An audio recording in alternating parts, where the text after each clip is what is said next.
Hey, everybody out there, welcome, welcome, welcome. Come on in, come on in, come on in, come on in. Y'all, we're going to go ahead and do it a little bit differently here on No Chaser TV. I am Chase. This is No Chaser TV. And we're going to go ahead and do a live after show and talk about this Real Housewives of Potomac reunion season 3. I have a special guest with me here today. I have Jay with me from the Summer House Reviews, and he'll be popping up in just a little bit. But I'm going to go ahead and do something different. I'm going to drop the phone line so you guys can call in throughout the duration of our quick review of it and give us calls with your thoughts. Because this reunion, this cast, this whole season, this show, everything about this shit is a mess. And we're going to get into it right now. So without further ado, Jay, what's the tea? What's going on, Jay? Listen, I'm here happy in Potomac, happy with my girls, and unhappy with the girls that I don't like. Ooh, child. Well, let's just go ahead and get right on into it. But before we do, we want to thank a couple of people who were already in the room before we started. Thank you, Darnell. Thank you, Amanda K. Hey there, Nagodi. Is it Nagodi? Alice? She says, or they say, good morning, Chase. It's not, excuse me, I know I can't see. It's 2:15 a.m. here in the UK, and I am up. We really do appreciate you for being here with us and staying up. I know you up because you want to talk about it. It's a lot of mess going on. It's a lot of shade going on. It's just a lot of bullshit going on. We're going to get right into it. So I'm going to start at the beginning. Give me 1 second. There we go. So we start at the beginning, and G reveals that he has been diagnosed with bipolar 1. And he begins to cry, excuse me, Mia begins to cry while he's explaining the differences in why he is not bipolar, but he is bipolar 1. And it's because of how serious his manic spells are when he has them, which is diagnosed him with bipolar 1. He was diagnosed over 2 years ago.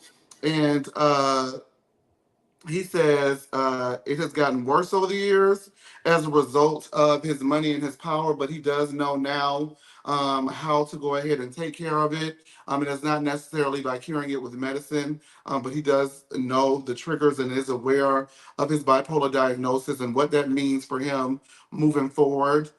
He believes, he remembers, now he remembers taking her cell phone, Jay, but he does not remember locking her in the room. And I don't think that they ran that past him in the script that they were going to go ahead and do today, because he was like, the room, man, what room, what, huh? The room, oh, the room. Okay, yeah, that's what she say. That's what I did, I guess. I don't know. And so I hate to say it because I don't make, light of people's mental issues and their mental health. But it's starting to feel like a scheme that Ty set up to come to us with the bullshit. I just gotta be honest. He believes that she cheated during the marriage, but not throughout the duration of the marriage. And had he been in better control of his bipolar situation, he would have his marriage today. He checked himself into a medical facility, and Mia was there for him every step of the way. Giselle asks a question, and I didn't write it down because I don't give a damn. It's not your segment. Girl, shut up. It was a lot of this fake ass Barbara Walters stuff going on tonight, Jay, between Giselle and Nneka, who should not have even have been mic'd in the first place, in my opinion. And then G says that Mia does not have to take care of him forever, and G knows that he pushed Mia away as well. And then he states to round things out that his relationship with his family has definitely improved since they kicked his ass off the board.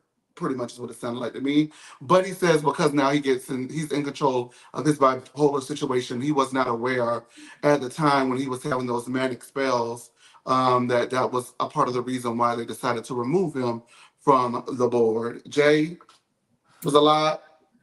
I don't know what makes sense, what doesn't. What you got to say about it?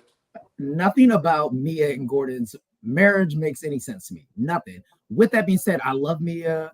I am going to take Gordon at his word. If you've been diagnosed, cool. Who am I to say that you are or not? It's just nothing about their relationship makes sense. But that's why I love Mia, because she brings more curveballs than anybody else on the show. I mean, honestly, hey, if you're bipolar, cool. But I just kept saying none of this shit makes any sense. That's where I kept going.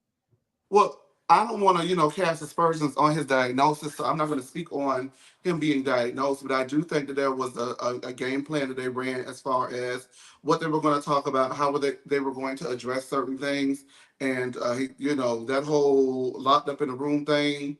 He was just looking like, I don't know what the hell you're talking about, Mia. I got it. Like, and so for me, that cast a little doubt. However, I'm not going to be the one to publicly go against it and say that the whole thing is a fake fugazi. You know that thing that Mia do? She makes lies with the truth. So my thing with I Mia, like Mia though, but she makes lies with the truth. so I agree. But my thing with Mia that just kind of rubs me the wrong way or confuses me is that for all of this marriage to be having this stuff with ink, to be having, Gordon's like prostate issues to the financial issues, everything was just wrapped up a little too tightly for me. Like, I get it, you still want to support her, y'all care about each other, I believe that, but it's just like y'all have wrapped this up way too nicely for it to make sense.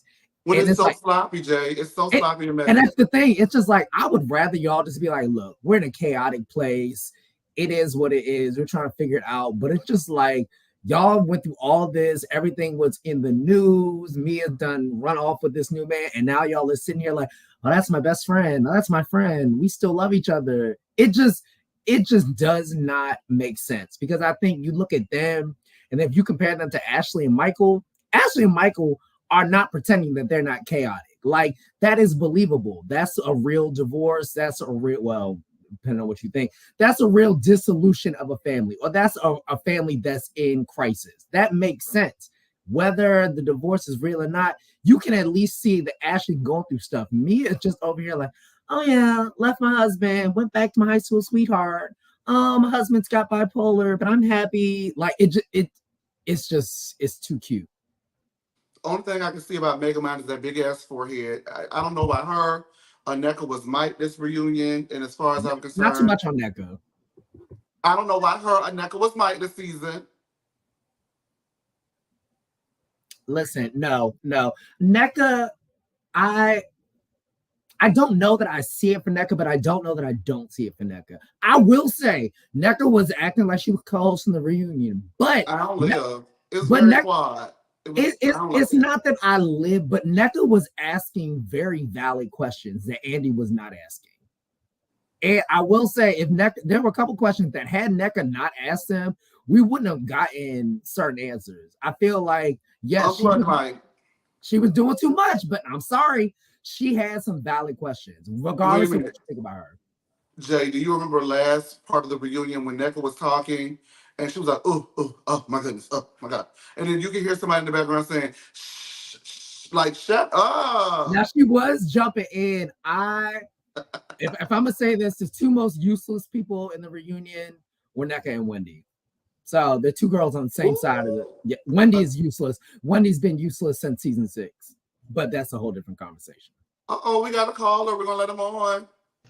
Is this who I think it is? It is Adam made alive. Hallelujah. Oh, Kyra, what's the tea? I'm good. I've been trying to catch up on your replays and stuff like that. I'm so happy for you. You're doing really great. Well, You and Tori crack me up. thank you so much. Tori will be with us tomorrow night, and she'll be with us, of course, for happy hour. So, Tori's gonna have a lot to say about this reunion, child. So I know she's just Baby. sitting, bubbling, waiting to go. Kyra, what you got? Um, uh, it's so strange to me that this third part felt a bit lackluster. Yeah, Yeah. That to me kind of threw me off. And I'm a little confused of why people are confused between Wendy and Nneka. Because to me, it seems like she was clout chasing.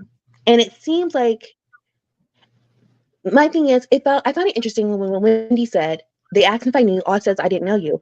And then she did get a little bit up based on the voice. Neck got a little strained. And she's like, well, I just told them that I met you this one time, da-da-da. The question is, did you tell them you knew me? Or did you tell them that we met in passing?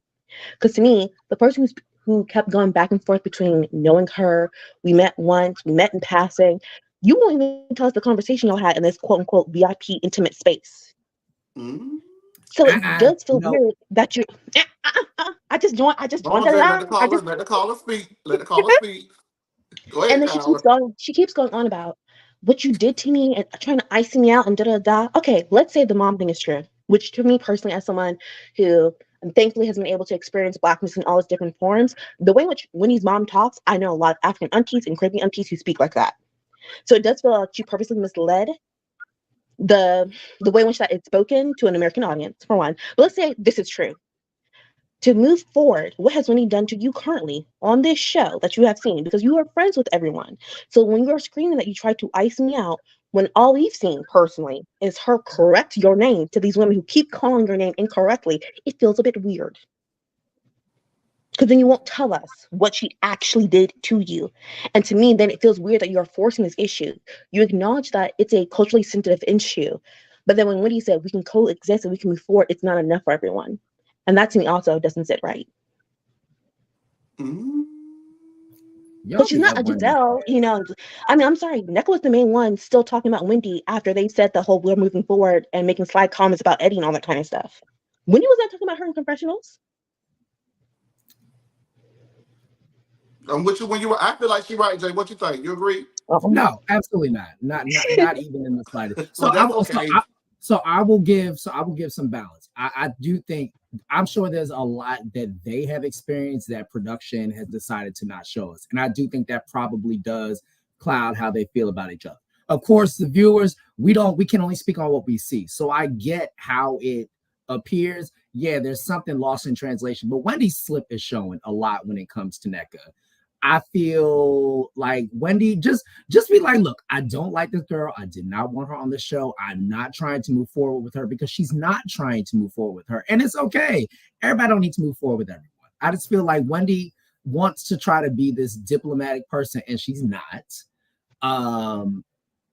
No, I do think with Nneka, I can agree. She was not able to verbalize what exactly Wendy had done to her. But I also put that on production because clearly it's a lot that has gone on with these women behind the scenes. And we just were not able to see enough of it to get like a real picture. So I think that that's less on Wendy and Nneka and more on production not giving us their full story because it's clearly a lot there that's beyond Lebe, it's beyond her mother. It's beyond, it's a lot clearly there. Yeah. But that's also with all the women. Okay, I can get with all the women. For me, okay, the subtext that we have gotten. Lebe does seem to be a user. You are my sister's friend, and every time you're reaching out to me, you're asking me to give you something, to connect you with this person. Yeah, I didn't get back to you soon enough, so you already threw my name to the doctor. You want to know which hotel I was at. You want to know this. You want to know that. Then you pop up with your cousin's new wife who just moved to Potomac, who I've only met a couple times. I'm trying to get my friend on the show. No, I don't know her, and I think it looks weird that Nneka is so pressed about the fact that like. I'm like, I don't really know what they were expecting from Wendy. Because essentially, Wendy is saying, yes, my cousin, your cousin-in-law, and my sister were friends. Nneka keeps acting like that's not a central issue of the fact that your cousin-in-law and my sister were friends, and they had a major falling out. And then proceed to roll down to now all of a sudden, though, you're on this show. So to me, that also is a connecting point where Wendy did express that, and Nneka act like that wasn't a big deal when that is a big deal. Okay. I mean, I can take that. I can take that. I'll say that. What? Now, Kyle, let me tell you something. What? You got it going on if you got J-Tan, because what? Well, because also, let me tell you, I give 0 Fs about Wendy Osefo. 0 Fs. She should not be on this show. I do not care about her. I do not want to talk about Wendy. So we can move on to the next person. Okay, we can move on. Not you. I'm just saying, like Wendy, I don't care about Wendy. I don't care about her reusing Dorit's storyline about people allegedly breaking it and stealing her fake Birkins. I don't care about Wendy. So, but with that being said, I can understand where you're coming from. I just F Wendy. I connect with Wendy, not in the sense of like Wendy the person, but what she stands for. And to me, it shows the downfall of the show and the downfall of Bravo. I think I heard it before. I don't know if it was on Lean or Chase or whatever, talking about how like Housewives used to be really good also because they used to be about that city. You got to see that city's identity. Potomac is DMV is, quote unquote black excellence, middle upper class elite, education, government network, all that kind of stuff. And Winnie does represent that. Even Nneka. represents Wendy that. lives in Pennsylvania. If Wendy live in Pennsylvania, I know Robyn lives somewhere. Robyn lives in Maryland. Wendy lives in Pennsylvania. Robyn live I'm in talking about the Landover, identity of the Hanover. show. Oh Jesus Christ! I'm talking about the identity of the show. When he does fit the identity of what Potomac is supposed to be about. Candace does as well. True. Even Giselle. The thing is though, instead we y'all know me and this dog. Instead we fall into this pitfall of he grabbing booties and Michael Darby and all his shenanigans, and me is now the front runner of the show. But every time she comes on this season, it's something new. Because I'm sorry. So you mean to tell me Gordon got diagnosed with BP? I'm gonna say bipolar disorder 1. And there is a Yes. bipolar disorder 2. So I don't know why he went on that stage and said there's not a 2. There is a 2.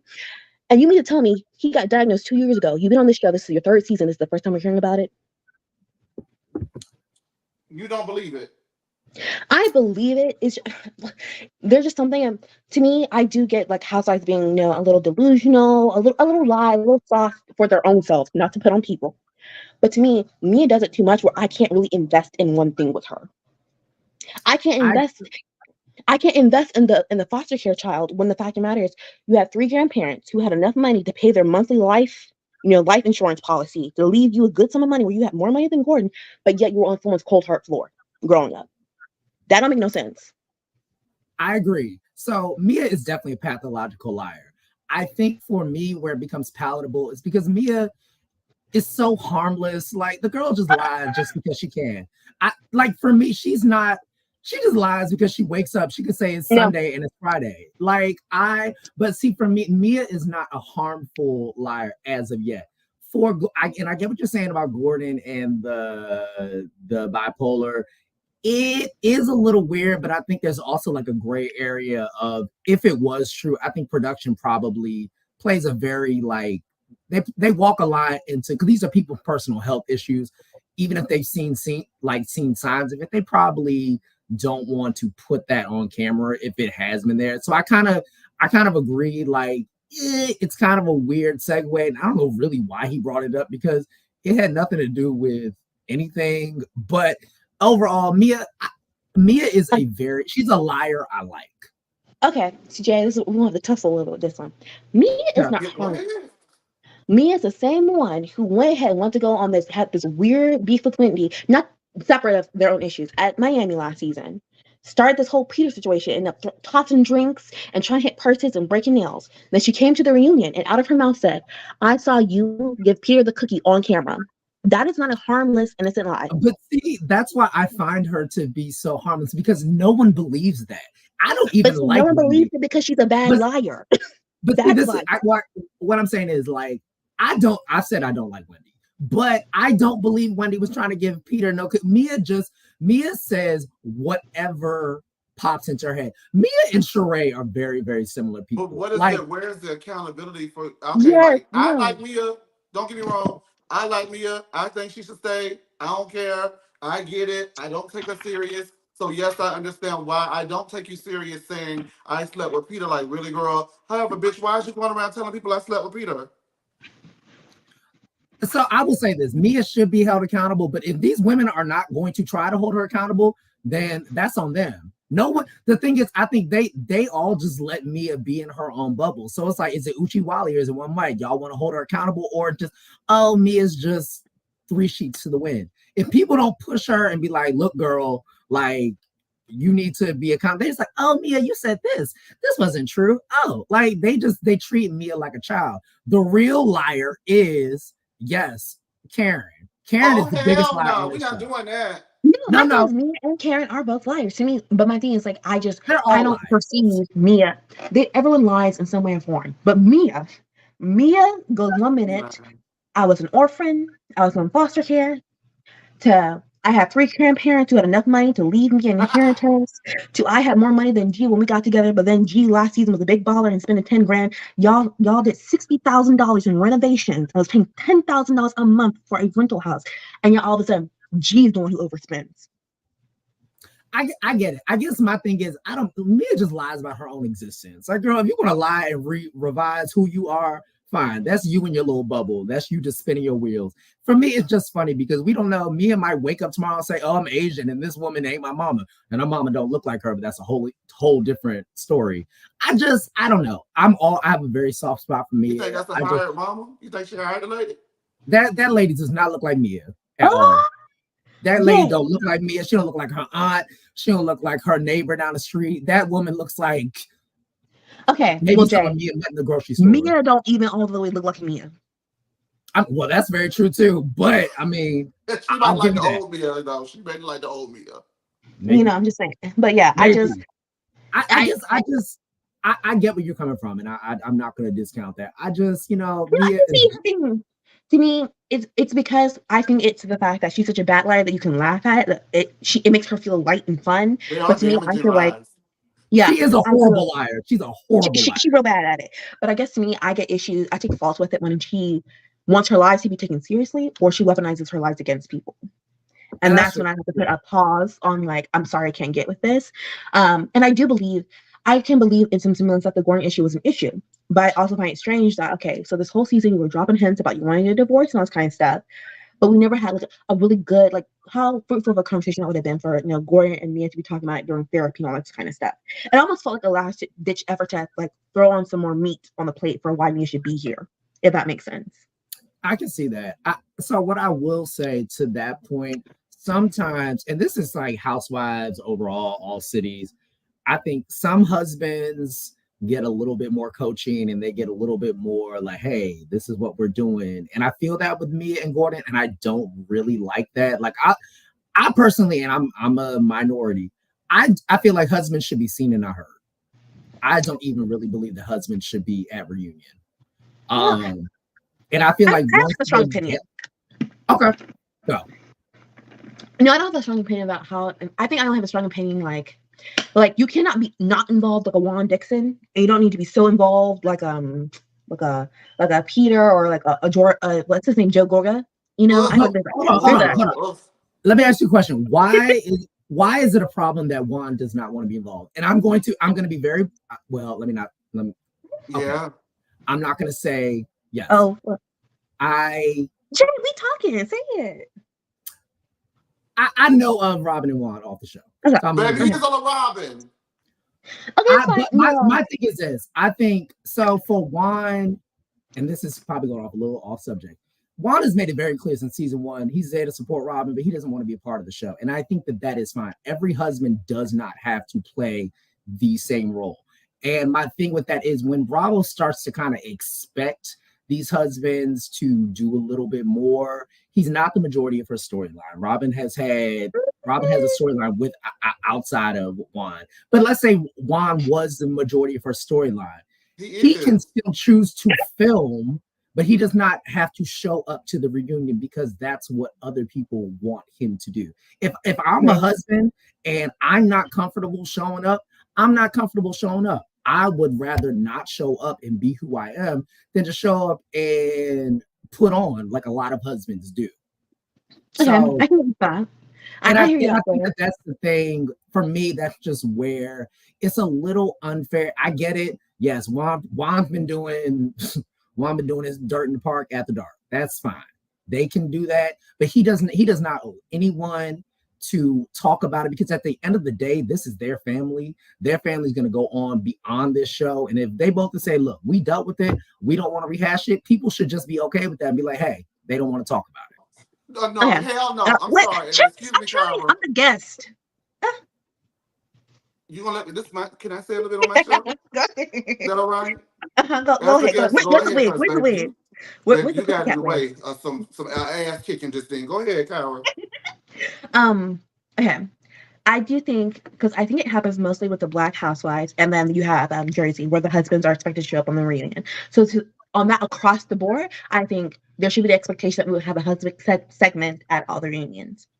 My issue is though, he just films, he doesn't show up. People are going online talking about how this is the most we've ever seen Juan during filming. So the issue has been him not filming that much, and then also now all of a sudden he's not coming to reunions. And I'm sorry to say, Chase is right. Juan is the major component of Robyn's story. Juan is the reason Robyn is even on. I'm sorry, I talk fast already. Juan is the major reason why Robyn is even on this show, because Robyn herself wasn't even okay. Giselle had to come behind them and say, "Girl, she's living with her ex-husband. He's the town state star. The person who's supposed to make it. And da da da da." Juan is the reason Robyn is here. And also, I'm sorry, last season Robyn's whole story was this prenup, not to do the prenup, to do the prenup, what to put in the prenup, and da da da da. And Juan was nowhere to be seen. And then we have this big story, which seems to explain why she was even thinking about doing a prenup and thinking about putting an affair clause in there, and he's still not there. That's an issue because I feel like she's not enough by herself. Hold on. I'm gonna say this, and this is Juan films the show. All the husbands film the show. What production show chooses to show whether Juan's there? That's not up to Juan. Films the show. Juan does not film the show. If they choose to not show him, that has nothing to do with him. Hold on. All I'm saying, but I agree with your point. I'm gonna end it this way. I think, to your point, all the Black housewives have a very unfair expectation of husbands and partners showing up, because in OC they don't show up. New York, nobody showed up. Miami, nobody shows up. That's a man. So I do think if we're gonna do it across the board, do it across the board. If we're not, let people choose when they want to show up and when they don't. Also in Beverly Hills, they don't show up. Okay, hold on before y'all say anything else. I hear you. We can address that because I do have feelings about how the Black housewives have a different set of rules than everyone else. That is completely true. That ain't got nothing to do with the fact that this lady's storyline was about her husband cheating on her, and she hid it from the public, put it behind the Patreon wall, got on the first episode, played it up like, we don't care, we don't care, we don't care. First of all, no. Because I sat and I listened, so allow me. Now, Jay, you know how to get it going now. You know how to listen, come on. Well, let me get to it, damn it. You done brought the old me out. I don't even do this. Listen, look, I'm ready. You done brought the old Clubhouse chase out. I'm ready for Clubhouse. You know I love cussing about You don't get to comment on everyone else's husband, everyone else's storyline. Your husband cheated on you. You remarry him. You don't think that we want to come and see that back this season? If you cannot provide what's going on in your real life that you have chosen to share with the public, don't bring your ass on this show. She said that they dealt with it prior to the show. Number one, let's go with let's go with prior to the show. Robyn. Robyn. When she was going around lying, talking about she was sad during the pandemic because it was the pandemic, she knew then, because if she addressed it prior to season 7, that would mean it was happening during season 6. Am I correct? No. Yes. When would it happen? It was between season 7 and season 8. No. We're in season 8 right now. We're in season 8. That's not what happened. It came out filming season 7 and filming season 8. It came out between season 7 and season 8. But she stated it happened before season 7 began, and they dealt with it and wrapped it up conveniently before camera started. And then we got the whole candidate. So what I'm saying is, we saw it in real time. She didn't give it to us. She does not deserve to be on this platform. So if they addressed it beforehand, why should they bring it up on the show? Why are you on the show if you're not going to address things? Now, I'm going to say this. There are a lot of women on the show, even people that I like, who have had a lot of shit happen that they do not address on the show. That shit has happened in their lives, and that is not for, if you in the DMV, you know enough. These women do not address a lot of shit that happens. That's the bullshit, Jay. I know you're Robyn. I'm going to respect your relationship with the Robynettes. I'm not going to disrespect the lady. It's not even just about Robyn. It's not even just about Robyn. And Mia came in and swooped and took her storyline and showed the people how it was supposed to be done. Thank you, Mia. Okay, because Chase, I'm like, sorry, what else was Robyn talking about in season 7 other than that prenup and the wedding? She was sitting on the curb. I remember that. That was season 8. I'm talking about season 7. Said this season, right? No, season 7. Season 7. Because to me, my thing is trying to bust Karen for being a hoe and creeping out her marriage and trying. She was trying to make fun of someone else's marriage and their marital situations when she had a whole shit show going on in her own house. Also, I just feel like that. I feel like that justification doesn't work because these ladies have a lot of things going on in their personal lives. But my thing is, they still find a way to be entertaining without those things. But we still find something about their lives that are interesting, and they come up and make something else up. Robyn's whole thing on this show is predominantly about will they, won't they with Juan. That's Robyn's primary thing. That was Robyn's only thing season 7. So pretend like Robyn has all these other things going on. It's just no. So I guess my thing is, hold on, wait, before y'all say anything else, hold on, wait. I want y'all to know, Jay, you love me, right? I do. I love you too. So you know that's not personal. We talk about the show. Yes. I know a lot of people are not used to our dynamic, but this is where they don't know our dynamic. We're no, together. No. We just cuss about the show. So go ahead, Jay. I love Chase. So okay.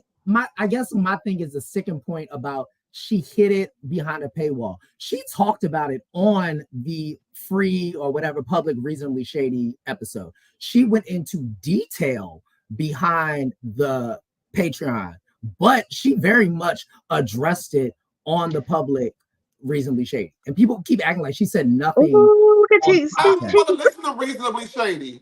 But I don't care if you listen to it. I don't care if you don't even know. I watched Potomac.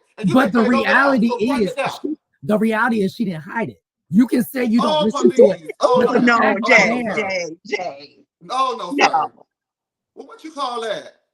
Just putting it away for a little bit. She put it up. What do you call? I want to put an affair clause in there, but I'm not going to tell you really why I want to put an affair clause in there because you was screwing a lady in the hotel room just recently. And I didn't tell y'all. What is that? So also, people are forgetting what she said. She was very much. Now, do I believe Juan's story? I'm not even going to answer that. I'm not. Answer it. No. I'm not going to answer that. What I'm going to say is what Robyn said with the fact. She said Juan had inappropriate communication, but he did not cheat with the woman. That's what she said. Do I believe that? Not going to answer that. That's what she said. So you believe it? Huh? So do you believe it? LaRobin, yes. Number one. You believe it? Okay, before we do anything else, Kyra, did you have anything else you want to discuss about the reunion? Oh, okay. It was so much.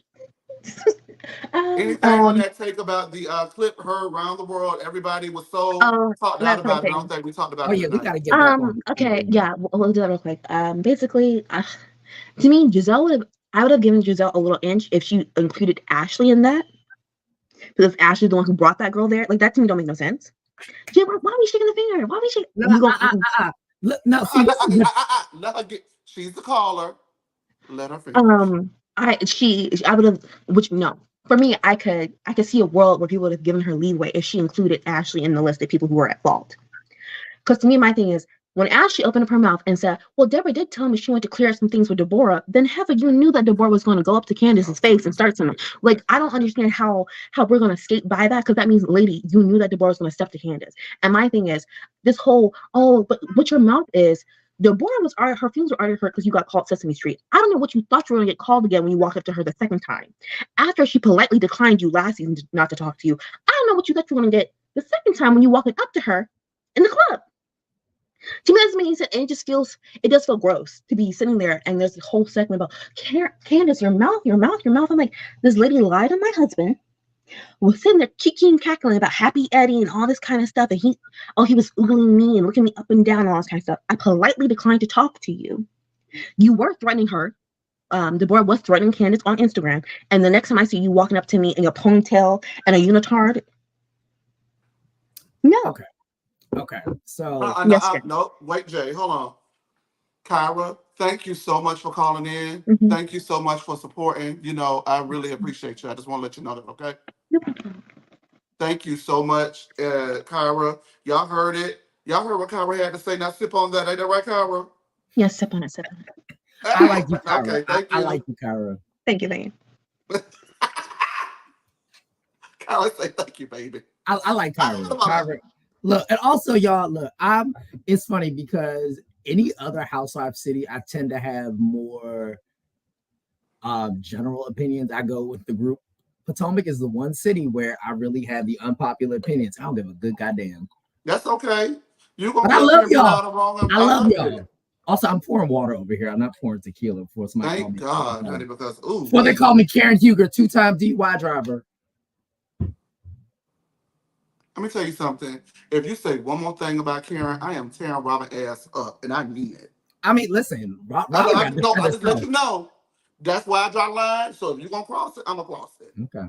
Okay. All You and right. Grandma Yzma You said what? pull the lever, Kronk. Who you call Grandma? Who you call that? Who you call it that? Karen Huger. Grandma Yzma.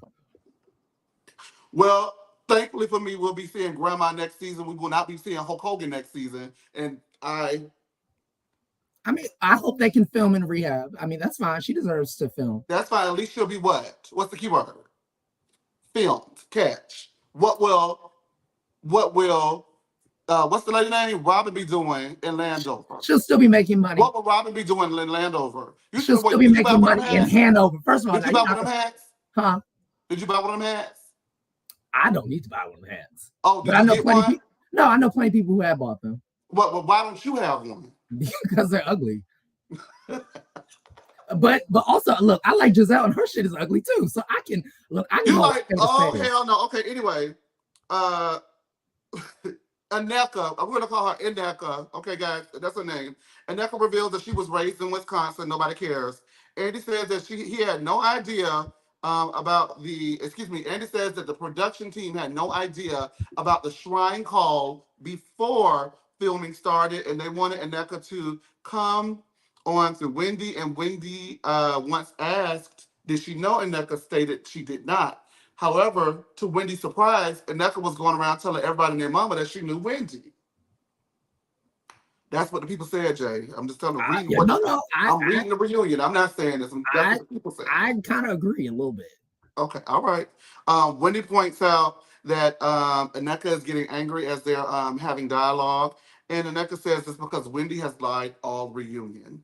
Andy asks Wendy about her allegedly being Osu, and Wendy then turns to Ashley and says, since you know so much about it, what is it? Ashley, her big forehead ass, couldn't think of nothing to say.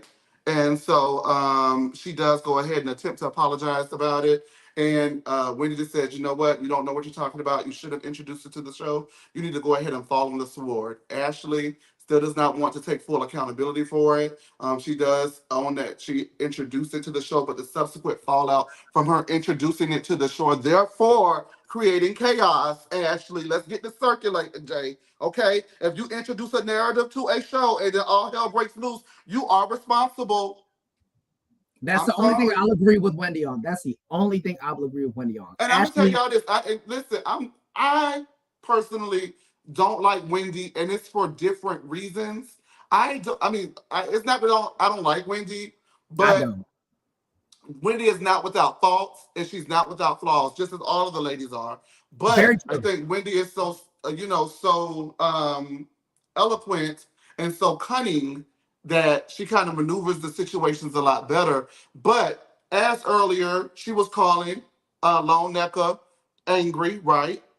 Season 5 reunion, Andy asked her, when Black women are angry, what should you call them? Or aggressive, what should you call them? And she said to call them something else. However, she called Lone Nneka angry in that situation. And I agree. Lone Nneka was definitely worked up, passionate, whatever you want to call it. But I thought that it was a bit hypocritical. And I think it's because maybe Wendy thinks she's the smartest girl in the room, and she thinks that we don't clock that too. Now, that's me. That's not saying I don't like her. Because if I didn't like her, y'all know me. You know me by well, Jay, what I say. I don't like her, right?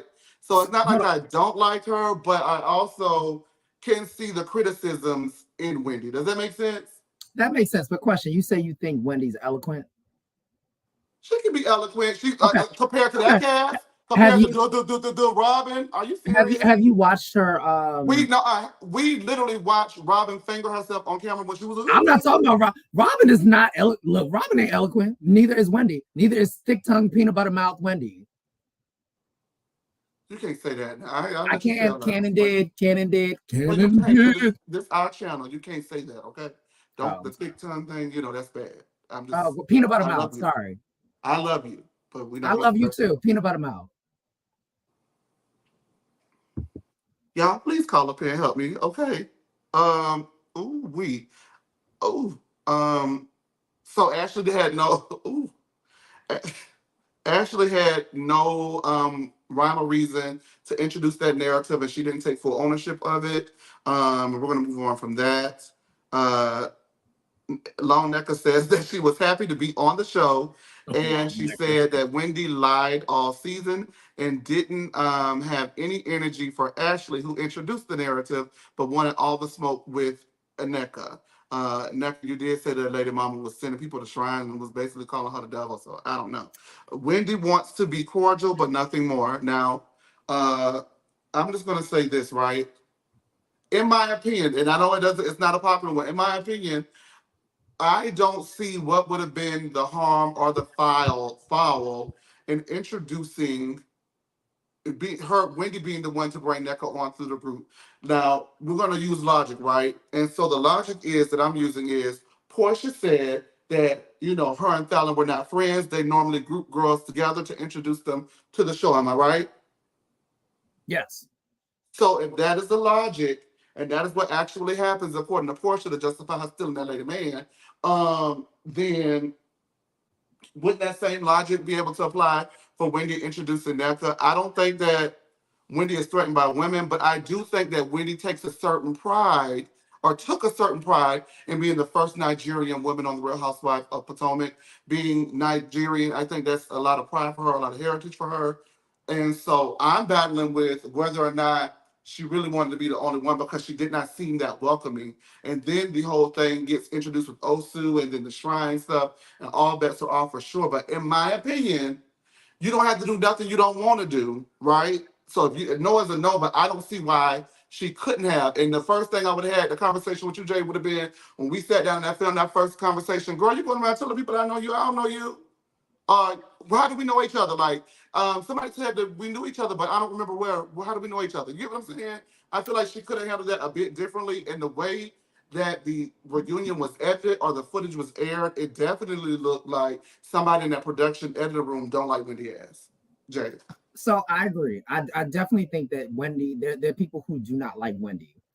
My opinion of Wendy is I don't think that she wants to bring anyone on who is remotely similar to her, whether they're African, whether they're a doctor, lawyer, whatever. I think Wendy wants to bring people on who can be underneath her and that she can kind of like mold to whatever she wants, because Wendy doesn't have any allies on this show. I think that production knows these women a lot better than the rest of us do. I think production knows who Wendy is behind the scenes, who she really is.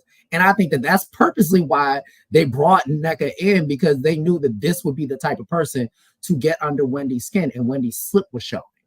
Wendy is not this charitable, Wendy's not a girl's girl at all. At all. Okay, I'm gonna give you that, because I was really critical. I don't know if she's not a girl's girl, but she's not a girl. She's not a girl if you're not her girl. She's not, and also does that make sense? Yeah, exactly. And she supports her girls, but if you're not like her girl, some people are girls all the way around, right? I don't have to know you to support you. But I feel like Wendy don't give that, in my opinion. I can say that. Also, because Kiana is her girl, right? Kay is her girl. And I feel like she left Kay hanging. I do. She barely knows Kay. But I will say none of these women are girls. None of them. Not a single one on this show is a girl. Karen is out of all of them. I would give it to Karen. Karen's a girl's girl because she's a grandmother. All of them. Karen's a girl's girl because she's a grandmother. So that's by default. But she's not a girl's girl. She got to be sober enough to know who the girls that she's talking to. But none of them are girls. I ain't got nothing to say. Robyn fired, so it really don't matter. Ain't nothing. That's why Robyn's fired and Karen's a 2-time DUI driver. There's no drag. It don't matter. The DUI, she still got a contract. She still got a check. Yeah, she'll have a contract and she'll film. Now, what are Robyn and Juan going to do? Since they don't want to be on camera, that's fine. You're not on camera. Now what? They're going to continue volunteering. You know what? You can say whatever you want. You can say whatever you want about them. Continue to volunteer down to the high school. You can say whatever you want about Robyn and Juan. They're not criminal. They're not criminal. Juan had one job, and that was to show up to keep that check. He already married her ass anyway because he don't want to be with her. Okay, and he's not a criminal. He's not a criminal. Okay, criminals could be. Is Karen a We criminal? fall down, but we get Karen's a what? two-time We criminal. get Two up. times. Two We times? fall. You're a two-time DUI driver? I'm not, but you know But what? Karen, no, Karen I'm is. not, and I'm also going to give her grace. So what? So Oh, what? oh, 2 times? So what? Okay. So Once is what? an Get accident. help. Get Once is an help. accident, twice is a I'm not going to pass habitual. judgment on her. Get help. I am. I'm passing judgment because And after I'm the going to first pass time, judgment on Robyn and her husband. Both of them out of a job. then we passing judgment on 2 people. Both of them out of work asses. Them hats ain't selling. Okay, fine. Let's say the hats aren't selling. They're not. Let's say the The hats podcast not isn't. selling. Let's say the You're not at the podcast basketball. isn't. You're not at the college with the basketball cheering. Let's You say got the high school with your cheering. let's say the podcast isn't doing well. Coach Juan. Let's say Juan don't Coach have a Juan, job. Jay, Let's say Jay, Jay. it was definitely a charge. Wait, Jay. Coach Juan, I'm open. The fuck out of here with that bullshit. Go ahead, Jay. Juan, look, first of all, Juan could always get a job. Is he a good coach? Well, if he could always get a job. Listen, there's always somebody somewhere. He could coach middle school basketball somewhere. At the end of the day, Grandma Huger is a 2-time She got a job felon. and she's still gainfully employed. Catch. Is she? Is she? She is. She'll be back next season. Do we know that she's coming back? What's Robyn gonna do for a check? Do you know that, Robyn, number one? Well, she's opening a business, reasonably. Oh my God! And how's she gonna promote that business without the promotion of the show? What's she gonna do? Because any real business you know what? owner She can can always go to promote Love and without Marriage the show. DC. They like the girls to fight over there. They like the girls down to the Love and Now Marriage. look, Love and Marriage DC, we're not going to do too much on them. I don't have no issue with Love and Marriage DC, but Robyn, they hiring. I mean, well, you know, Arena was in talks to be on Potomac. I can see that. Yeah. I would love to see Robyn and Ashley get in the ring, though. I would love to see that. Robyn could do Robyn could take up boxing since she's so aggressive and like to fight she everybody. Could do MMA, MMF, yeah, male celebrity female, boxing. You got to be a celebrity first. I mean, she's known enough. She could do boxing. She got a strong shoulder. She She almost beat Hood Neek's ass. Sing it down to the Ultimate Girls Trip. I mean, she could do Ultimate Girls Trip. We'll see you. We'll see you on the House of Villains. I mean, look, she'll do more than Nene. Oh, I'm sorry. Let me open the phone line because I know somebody gonna cuss you out about Nene. That's fine. Yeah. Cuss me out. If anybody need to be blackballed for this season of reunion performance, it need to be damn Robyn with her stinking ass. I'm so glad she gone. Honestly, everyone did not show. I will say, no one showed. You got me up here acting a fool tonight. No one showed up to this reunion. I would say no one showed up. Well, Mia. I would say Mia showed up. Kay did. I love Kay. I'm sorry. I really like Kay. I was very disappointed with everyone across the board. Yeah. But it's just like these women do not like each other, and that's fine. But I feel like Potomac's blessing and curse was, I think, having the 4 OGs for a while worked because it was a different flavor. But I feel like they needed to recycle a lot more people in. And I think that that's not necessarily switching out the OGs. They needed a lot more friends. They needed friends who had real presences on the show. I always say Potomac needed someone like Marlo. They needed someone who was like a constant friend who would stay through the seasons. Even if I feel like that could be Kay if she's not going to be promoted. It could be Kay, but I feel like there was a missed opportunity in not bringing Katie back. Had Katie been at the season 4 reunion, the trajectory of Potomac would have completely changed. Let me ask you a question. Couldn't you see Robyn face all greased up and she got like a mouthpiece on and her like braids and it's like somebody's about to get their ass kicked and like she's got like a robe on and stuff like that? I feel like, I don't know if I've seen her, but there's a boxer that kind of reminds me of Robyn. I'm not sure. Maybe it's not. I can see her doing. You're not going to set me up for that. I see what you're trying to do to me, and you're trying to get me canceled, and I'm not going for it. You're not going to get me canceled. I'm sorry. Next. Yeah, I know you're not going to get, because if I fall for that, I'll be done. Oh, Giselle was asking questions throughout the reunion. We don't give a damn. Shut up. Kay joins the group. And she states that she met Wendy 5 years ago. It sounds like they barely know each other. They probably met at the same party that Nneka met Wendy at, is what it sounded like to me. She got close to Candace, Karen, Robyn, and Giselle. Ashley, none for Gretchen Wiener, none for Ashley. I hate that they didn't bring up the way she ate Long Necker up down to that trip because she really did. Remember the pot read? Girl, I stirred this through the egg out of her. What's next? Girl, get out of here, child. You're late. I Man. really Kay really has a place on this show. I don't know if She's it's for so fun her. and we need fun. I like Kay, and Kay genuinely knows most The of the girls. ladies. Like I like Kay. I hope that they don't fumble the ball like they did with the Scala, because they did a lot of filming with the Scala and didn't show any of it. Which Since you the Robin #1 and she was supposed to have known her, that was her good Judy. She brought her on and then left her hanging. I I don't know that they. I mean, I think that That they knew girls ain't each know a other. damn other. I don't think they knew each other like that. But I They mean, did. I think actually Ascala knew, I want to say she knew Candace a little bit better than she knew Robin, but I could be wrong. Candace should have introduced her because that's who she ended up palling with anyway. Before we move on, I just want to say it's over 100 of you guys watching. Hey to everybody on X/Twitter. Y'all always show up for us at NoChaser_TV there. Y'all always show up for us. Thank you guys for making this past week the most successful week in our very short history. That's almost like 300 new subscribers within a couple of days. One of the videos is at almost 30,000 views. You guys always show up for the Summer House review that we do live every Monday at 7:30 p.m. Eastern and every Wednesday for happy hours. We just decided to go ahead and do Potomac live because people were saying, do Potomac, do Potomac. We, of course, started at the end of the season, so we're just going to do this for you guys. And we'll talk about it, of course, again, more on Wednesday at happy hour with Tori B. And if you thought Jay had something to say, wait till Tori B lets loose on these girls on Wednesday at 5 p.m. Eastern Standard Time. Make sure that you guys are liking. Make sure that you guys are subscribing. Make sure that you guys are commenting, turning your notification bells on, and make sure that you guys are sending Robin and Juan job applications. All right, You know what? let's go. So Kay joins the group. She said that she barely knew Wendy either, but Wendy for some reason chose to introduce Kiana to the group as opposed to Long Necker. I stand by what I said about that. I really got to stand on business with that one.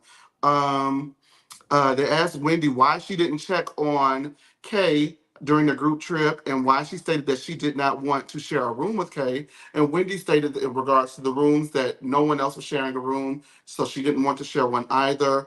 The Green Eyed Bandits, the Unholy Trio over there, the Triangle of Terror, all say that is indeed a lie You and so that no mad. one knew that, huh? You so mad. You so I'm angry. not mad. I'm just calling it like I see it. Mm. With You these, so all the angry. little vision I got left, cause see, them three is on some bullshit. But they say that Wendy is a liar, and that is not what happened at all. It doesn't get picked up because I did want to explore what exactly happened. Because in my opinion, this one right here, for me, I'm just gonna say I don't feel like Wendy was a great friend to Kiana during the group trip or during that fight, and that's my opinion. They sat down, watched the girl fight. She didn't do nothing. She didn't do nothing. She didn't do nothing. Then when the girl backstage sliced and diced, all I can hear Wendy yelling is, "Where's Candace? Oh my God, Candace!" Meanwhile, the girl is sitting right there, cut open. Thank God for Karen Huger. I don't know. We always say we don't know what's edited and what's not. I'm going based off of what I saw. If I was cut open, first of all, my friends wouldn't let nobody see. The thing is, right? It's always a one-on-one, but when you use a foreign object, all bets are off. So, excuse me, international object, or a wine glass, or whatever you want to call it. But when you use an object that are not your fists or not anything, my friends better jump in, run towards her, pop her, hit her. My friends better jump in because all I know is, Jay, I'm your best friend, and I was getting my ass kicked. That's all I know.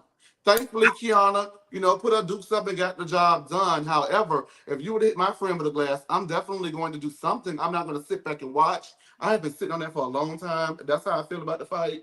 And then when you do that, and then we get to the back in the restroom, and I'm nursing a wound, and you're hollering, Candace, Candace, girl, get your ass from back here and go over there with Candace. Clearly, I'm cut open right now, and I need you to be my friend as well.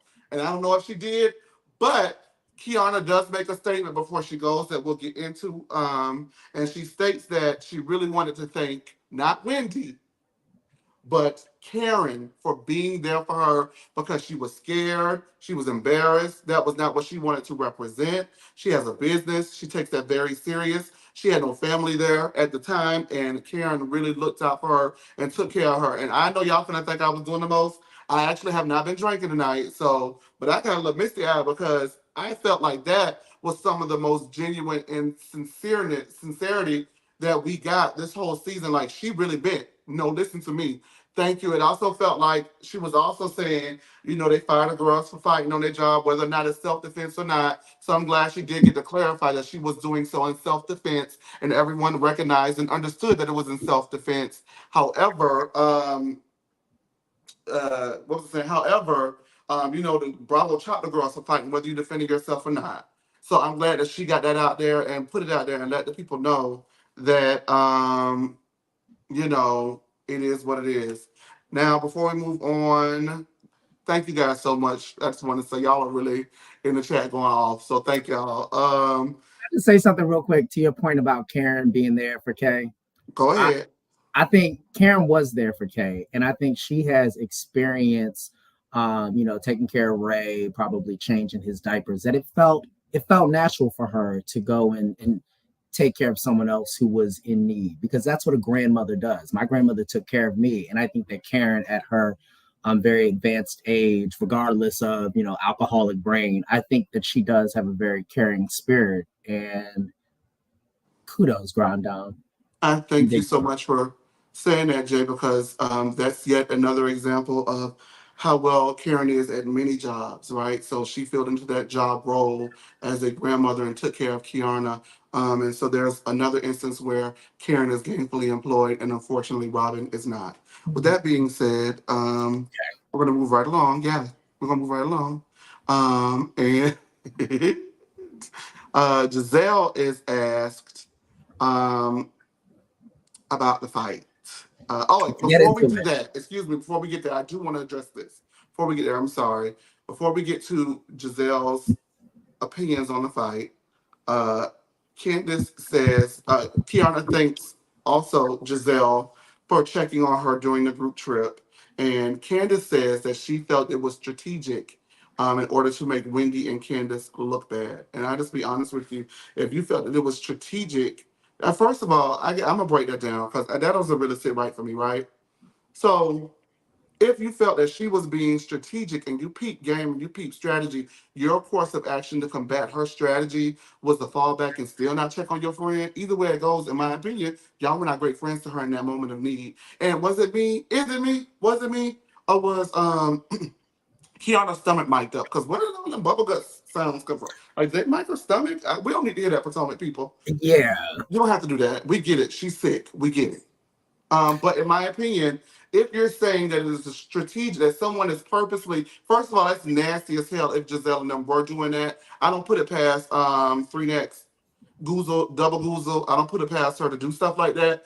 But if that's what you thought, then why didn't you step up and be a friend to the girl in the moment? And that's all I got.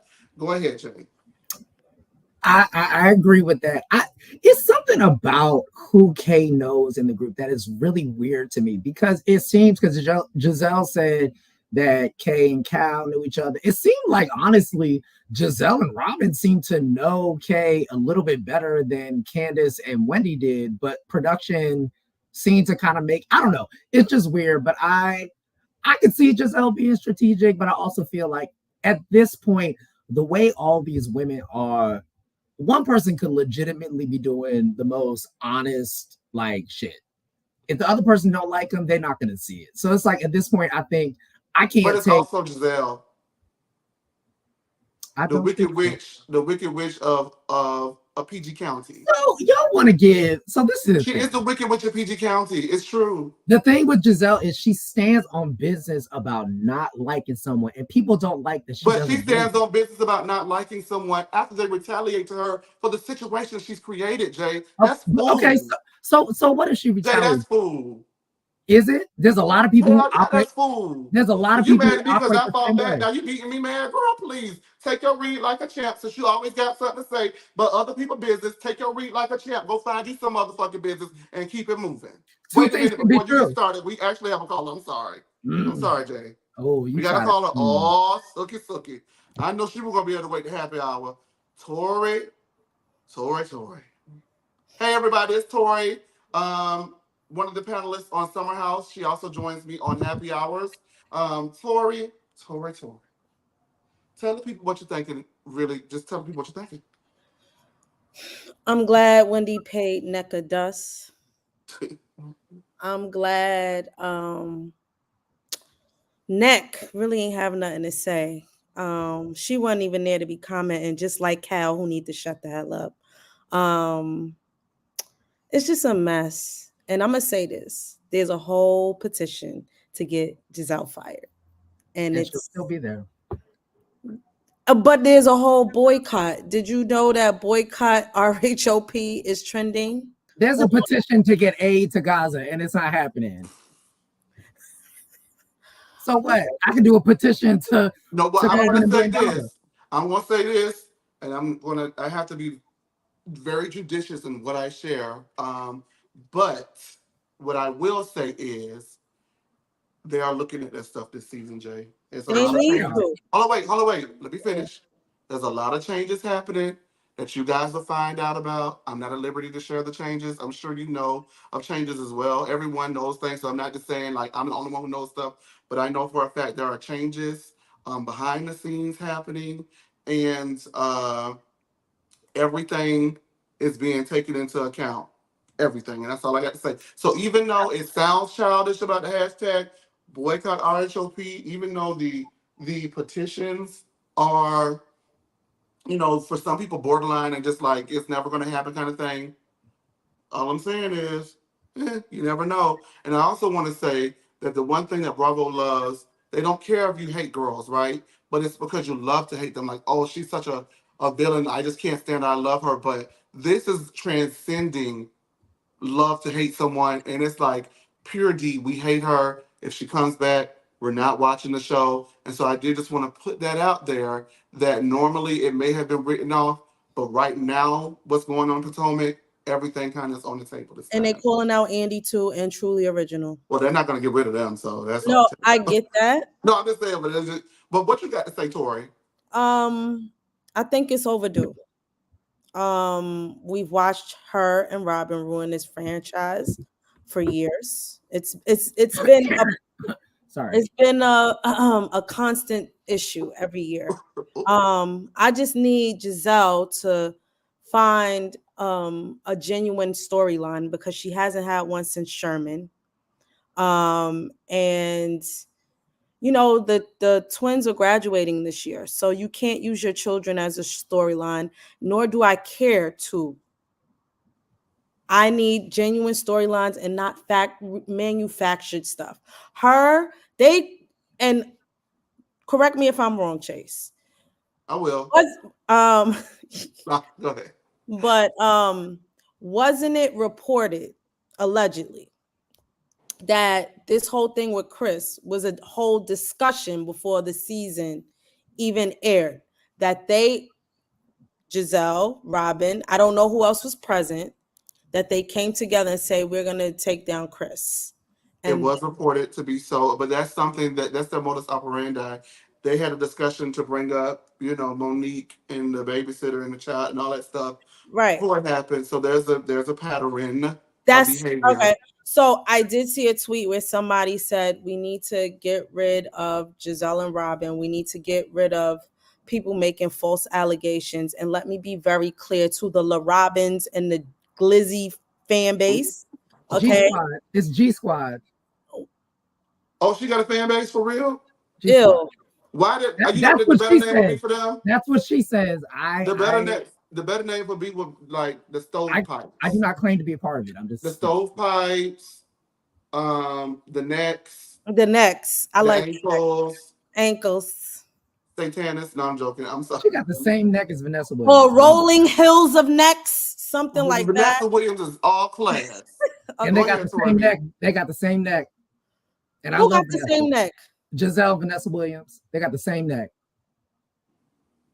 Child. What Vanessa Williams got to do with Potomac, baby? I'm just saying, y'all want to talk about Giselle's neck. Look. We're just pointing out the obvious, but Tori, be please. They said that, yes, we should be, there needs to be some accountability for people making false allegations. And let's be very clear.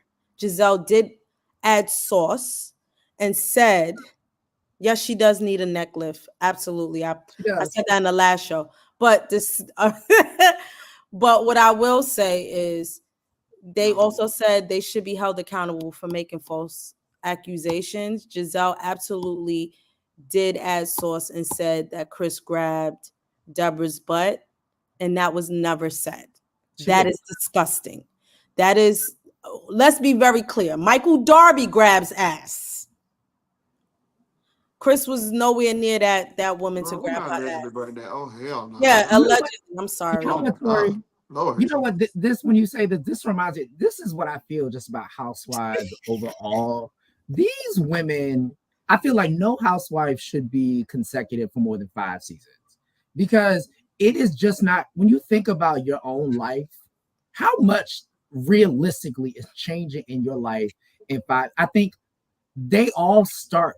They all start to lose the plot. Nothing in the last 8 seasons. Go ahead. Look, I'm not going to go there with you.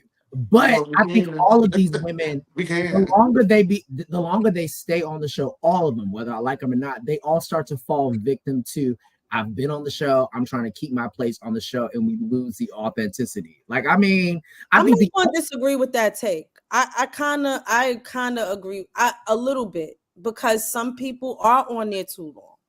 I think the only Melissa person Morgan's on there too goddamn. Oh, Melissa's been, well, Jersey needs to be canceled, but that's neither here nor there. The only person who I'd say who has navigated because they've legitimately had enough life stuff in their tenure is Kandi. Kandi has had legit enough stuff going on in her life. But I mean, you look at Kyle Richards, Kyle should have been off that show. I mean, the worst first chair performance ever in history of all first chairs. The worst this season.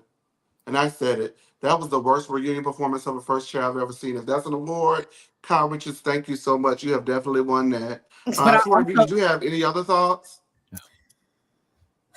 Oh, wait, Jay, you weren't finished with your point. I'm sorry. The only thing I was going to say is, conversely, do I think people should not stay on more than 5 seasons consecutively? Yes. But I also do think people should be able to take a couple seasons off and come back. Like, I would say, even not Sheree, though. Don't bring Sheree. Well, Sheree is a very, very, very different case. Man, Sheree don't hurt nobody, dog. Good Lord. Sheree is just a grifter. Like, that's a whole separate. Sheree got to be up on some RICO charges soon, because the finances are. You know what? Hell no. You know what? Allegedly. He gonna drop me there.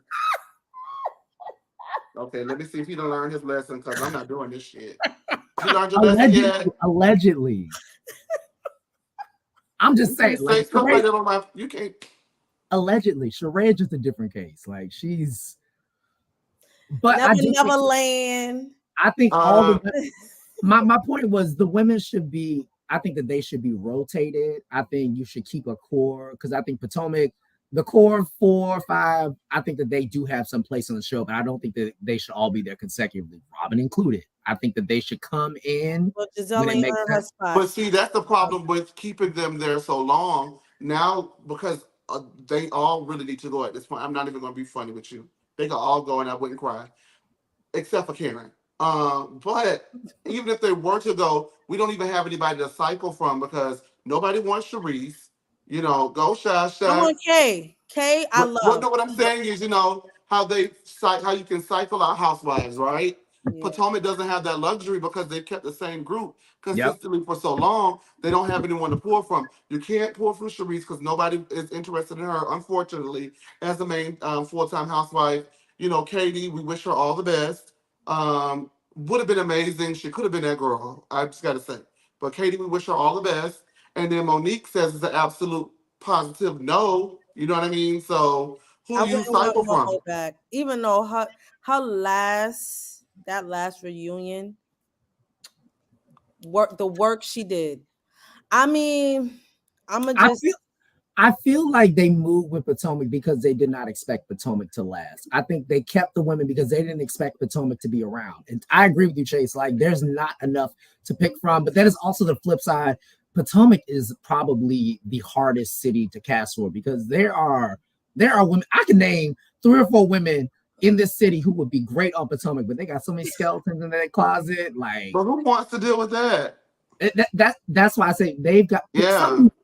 Production's got to figure out, because Potomac, they got to start bringing in more people. Like, I like that we're starting to bring in new friends, but I feel like they're dropping the ball because Jacqueline definitely should have come back.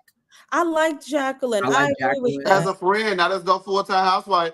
Jacqueline don't wear deodorant. I'm sorry. Did As a she went to friend, Miami? She had no deodorant, allegedly. What? Jacqueline should have been a friend. I think the problem with Oh, Potomac she's is using me a deodorant. they get one Yes. and done friends. Like, you can't. Yeah, you should keep her friend. Like, Escala wouldn't Yeah. hurt nobody. She could be a friend. I mean, if That's we had what to I sit through, if we had to sit through 7-8 seasons of Shamia Morton, we can sit Why through. y'all like Shamia? Okay, we're gonna move on because I don't because I really don't understand why y'all don't like Shamia so. But all right. We'll move on. Well, did you have anything else you wanted to add, Tori?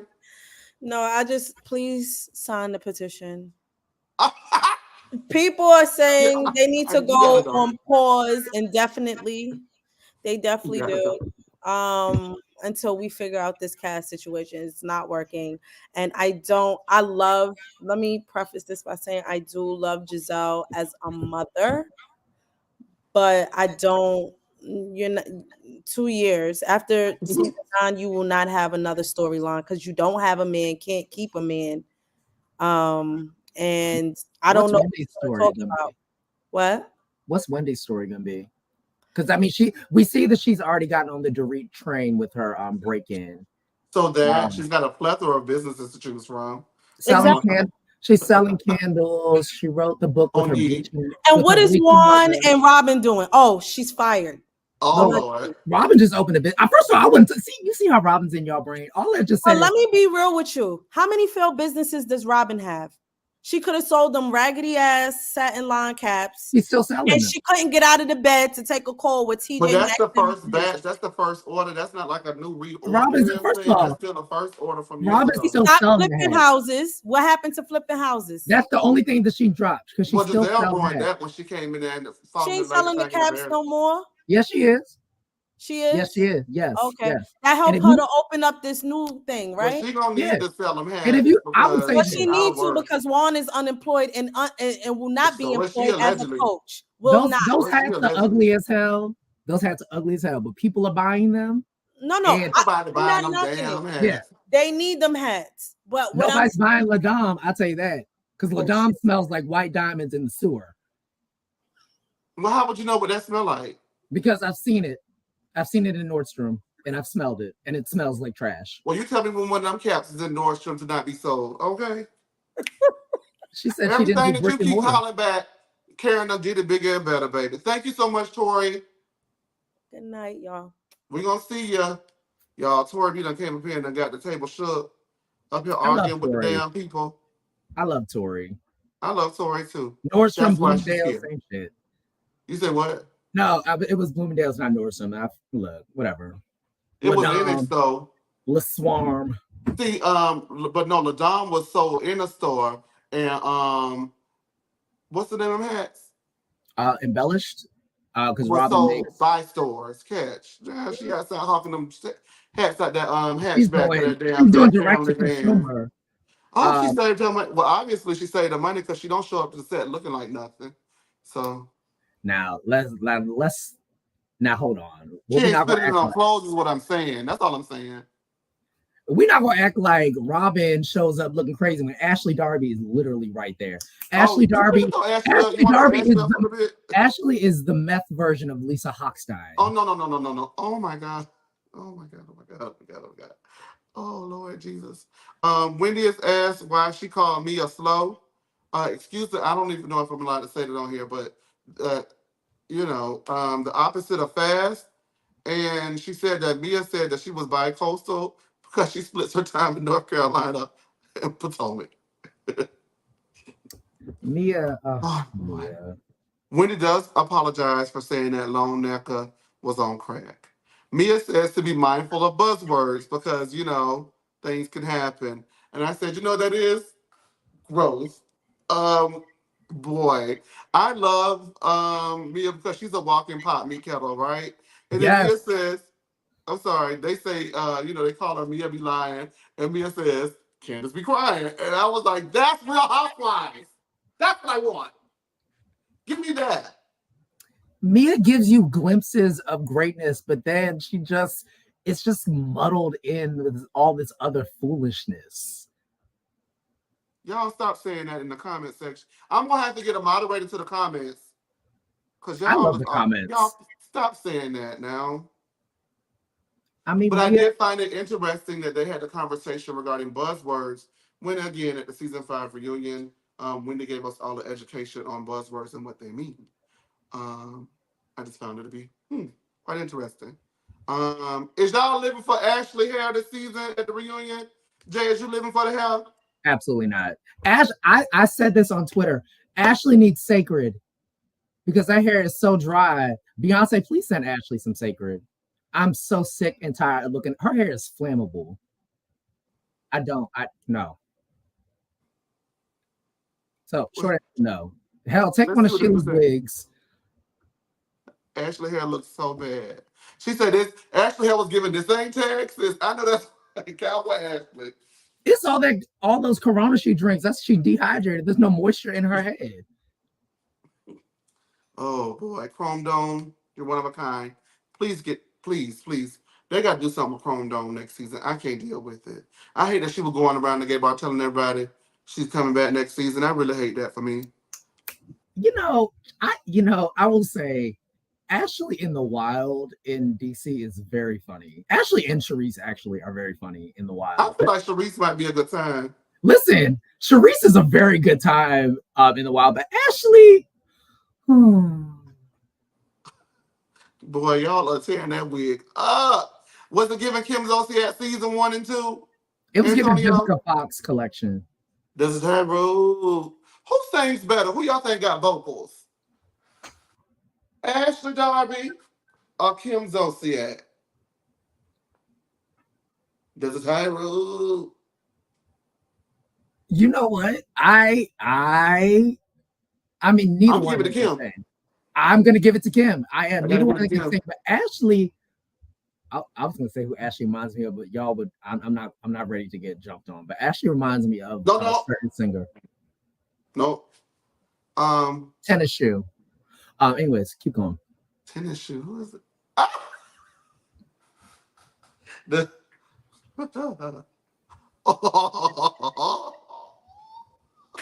Who they gonna get you, bitch? Who they gonna get you? I would never do it. Has anyone bought? I just got a series of questions. People, raise your glasses. So what I want you to do, raise your glasses. That means put in the chat section cocktails if you guys have bought or are going to buy some GNA. Raise your glasses. I don't see no glasses being rose. Oh, okay. So anybody going to get GNA? Okay. So can Giselle drop this dialogue and rhetoric that the fight was why nobody wants to buy GNA and it's going to be embarrassing for our business? Well, honestly, if that fight had not occurred, it probably would not have even made the air. I agree. The reason why people are talking about GNA is because of that damn fight. Nobody's wearing that. No one's showing up. The clothes are very ugly. No, the clothes are ugly. They're like the inside of Robyn's hats. Robyn stays on your mind. But they do. They do. So I'm gonna say this diplomatically. Please. If I were Giselle and Ashley and I saw the young man who designed with them, if I met him, that would be the end of that conversation. I'm trying to keep you safe from the DMV, baby. Okay. I'm fine. Okay. I know that's right. He probably did a lot of the heavy lifting for GNA. Oh, okay. I understand. All right. Will somebody unplug Nneka mic because she is not Barbara Walters and tell her to shut the hell up? Thank you. And was it me? Because I really tuned out during Ashley's section. Ashley says she's getting a sizable check when she divorces Michael. Did I hear that? Ashley will be in a shelter.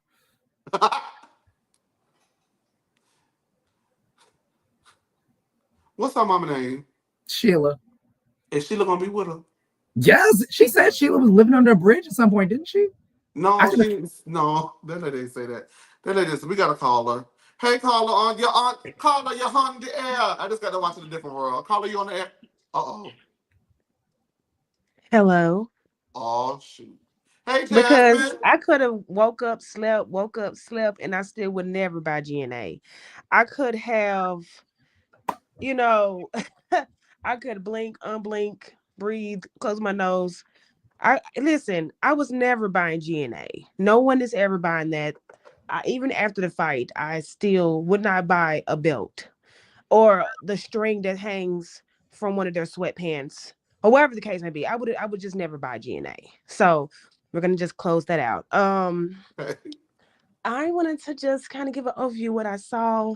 The G thing, that was hey, I'm not when it comes to mental illness and stuff like that, I'm not making a joke or mockery of it, but I think Ray Charles could see something. Okay. I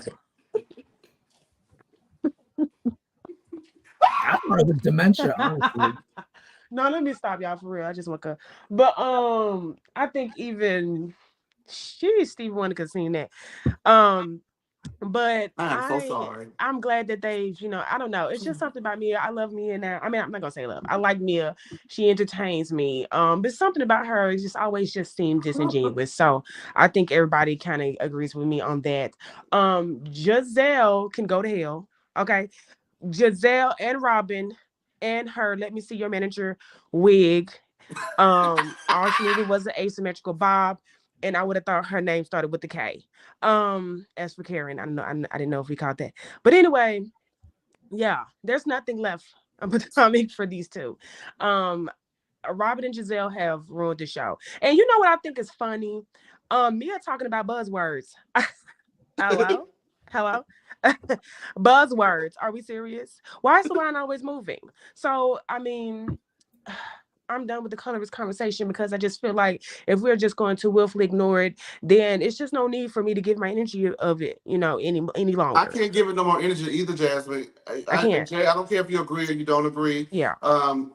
Race, colorism, all of that has been on this show throughout the inception. It has gotten markedly worse. This reunion was horrible. And I will say this, if there was ever a case for whether or not the girls and the undertones and the undercurrent of this show has a through line of colorism for it, this Right. reunion did not help. It Right. didn't. It just didn't, in my opinion. And Ashley sitting there looking like she has a wig reveal and a wig reveal for RuPaul's Drag Race because how high it's sitting on her head. Ashley is a troll. She definitely lived under a bridge, and I do remember somebody saying that. I'm not making this up. She lived under a bridge. She had a shopping cart. Yeah. I'm telling you, somebody said something about Sheila living under a bridge. I'm not making that up. Yes. Okay, well, I'm glad they from up under it. You see, right. It don't matter where you start, no matter where you end, baby. I mean, she's going to end under a bridge as well. Anywho, all I'm going to say is, when it comes to Giselle, just lumping Wendy in that fight, it just goes to show she doesn't care. She probably didn't even see it. She was probably dead asleep thinking of GNA and how she was going to use the PR of this fight to promote some lay down slacks and gym shorts. So I mean, lay down slacks. Oh, I'm from Chattanooga, Tennessee, honey. Where we have lay down slacks. I've not heard lay down slacks in I don't know how long. No, but that's really all I had to say. I mean, Giselle, every roll of her neck drags me down. So I'm cool. I'm just glad that this season is over. Robyn's wig. I'm tired of seeing the pants. She looked like Batman meets Robyn. And honestly, the line is always moving. Just said it looking like Batwoman. She looked like something that's from Gotham City. Saving everything but her job because she needs to go. I'm just glad that everything is kind of moving in place. And I'm always Team Candace. I'm glad that she's taking this break. And I wish Giselle would follow Grace and Jason in a sunset. Thank Wait, you. before you go, I'm gonna let you go, and thank you so much for calling in. Dogface wants to know what the hell is lay down Lay slacks. down slacks is basically pajama pants.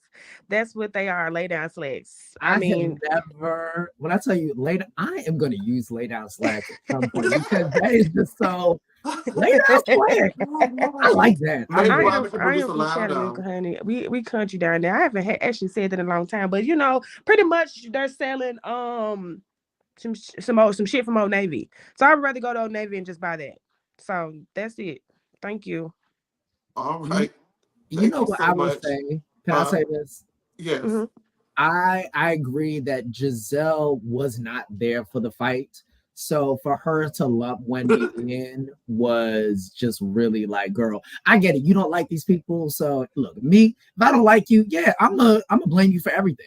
But it was like, Giselle, girl, look, just you should have just shut up because you weren't there. Had she had been there, okay, maybe you would have had a leg to stand Right. on. But I was kind of looking like, really, Well, I sis? mean, especially Jay, since that was the advice she gave Ashley season 5.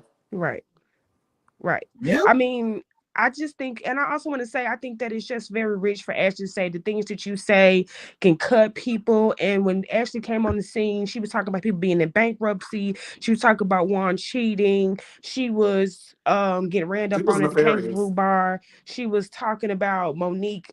Basically, she's trying to insinuate that Monique was drunk driving, and that's why she had that rig. She has said some ridiculous things, and so has Giselle, so has Robyn, and it's just the line is always moving. And first of all, Nick, who is Nick? Who? I just forgot about her. When I was just talking right now, I was just gonna say, Nneka, shut up. Thank you. Please. Yeah, Nneka Walters. I'm sick of her. Thank you. I'm so sick of Neckerwalk, baby. Oh, She made Mm. some good points. She did make some good points because I When do she don't believe got care. her long neck ass look like a swan, who cares? No, Nobody cares no. what Nneka got to I would say. never have these two on the No. same panel. It's never going to happen. Do y'all think Monique learned her drunk driving from Karen? I bye. Uh, I'm just wondering because Karen seems to be a pro at it. I don't know if she has courses. goodbye. Well, one thing that Robyn can learn is how to keep a jar for Monique because she always has one. All right. Monique, Thank you Monique's so much, important. please. Thank you, Jasmine. Bye. Bye. All right, we're going to wrap this out. We're going to bid you guys adieu. We stayed on a little bit longer, but the phone lines have been open all night. And thank y'all so much. It's been at least, 200 of you guys here consistently. That's crazy. This is our first time doing something like this. So thank you for the support. And we're going to go ahead and wrap this reunion up. We're going to open the phone lines for just a little bit more, and then we're going to go because it's Sunday and we have things to do. And I Mhm. have someone to do. No, I don't. I don't have nobody to do. Well, I don't know who's watching this, but never mind. But if Open the you're line. watching this, da-da-da-da-da. Not defund Jay. Dang. Oh, they sick of you, baby. I know it's fine, but I love y'all. I love y'all. He's here to stay, unfortunately. I am. I'm No, harmless. fortunate for me because we very rarely have someone who is on a losing team in Potomac. So it's so great to see. Woo! Mm. Okay, so as we mentioned, Kay was trying to de-escalate the issue. Deborah was aggressive and in Kiana's space. And she punched Deborah out because she was fighting back after being assaulted, as I mentioned earlier. Mia backs Candace, and she actually backed Candace and says that Deborah was looking for an issue, going around from girl to girl, addressing things that they said about her on camera last season once the cameras went down. But the difference between Mia and Candace is Mia paid Deborah absolute desert dust, and Candace fed into the drama with Deborah. She says that certain people you cannot say things to, and they may be looking to get it popping. And the camera cuts to Wendy, and Wendy was like, "I know this bitch ain't talking, but we call that Wendy gross." I don't know who died and left Mia in charge of the girls, but you're not Mia. They put the girl sitting in that front seat, and now she thinks she in charge of the girls. It's Mia in charge of the girls. Mia took a very strange place in this She was reunion. just doing a lot. Andy took a really weird backseat. I was actually wondering why Mia was speaking. So it was honestly Mia and Nneka were hosting the reunion, and Andy was just there. And I really did not understand it, but Mia, it's going to be interesting next season because Mia has really like asserted herself in this group in a way that I did not see coming. She I mean, doing I'm what sure that thing she was doing. Nneka. Oh, Michael. Oh, Nneka's a pretty girl. That's all I got.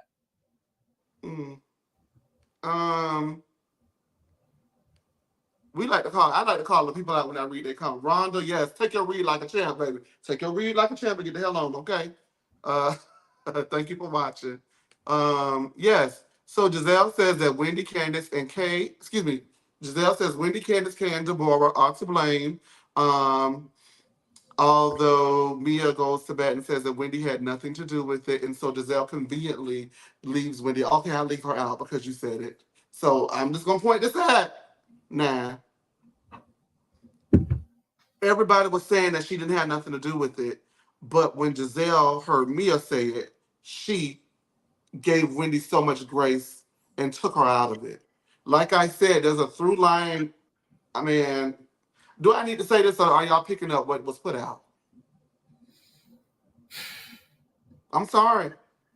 I don't have to say it. We'll go ahead and continue to chronicle the fight. Everyone agrees that Deborah was in everyone's space and in everyone's face.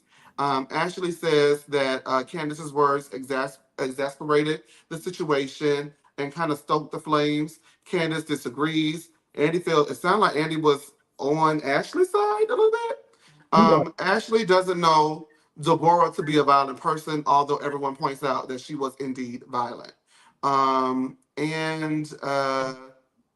Kay tells Ashley, in my favorite highlight of the night, that she has a pretty sweet habit of being the queen of aftermath apologies, giving an apology after she's created a bunch of chaos. So she's done this for years consistently. It's time to go. And I feel like Kiana was like, okay, it's some low-hanging fruit. It's Ashley. It's Lone Nneka. I'm not going to make an impact coming for Lone Nneka. So let me gather you together, forehead.